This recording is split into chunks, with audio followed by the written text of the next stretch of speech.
Hey guys, welcome back to our YouTube channel, and in today's video I am going to show you how to remove Pinterest profile picture. So launch Pinterest application first of all, then go to the option of saved at the bottom right corner of your screen.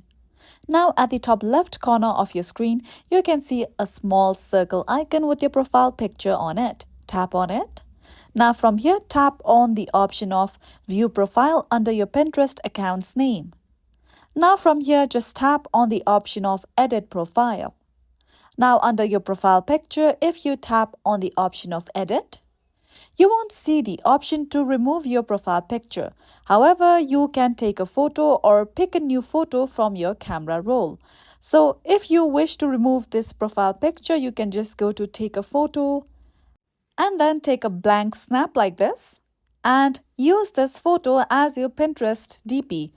Or else you can go to any of the web browsers on your mobile device and then search for default profile pictures for your Pinterest account as it was before you added a profile picture to your Pinterest account. So this is it for today, and at last, don't forget to subscribe to our YouTube channel.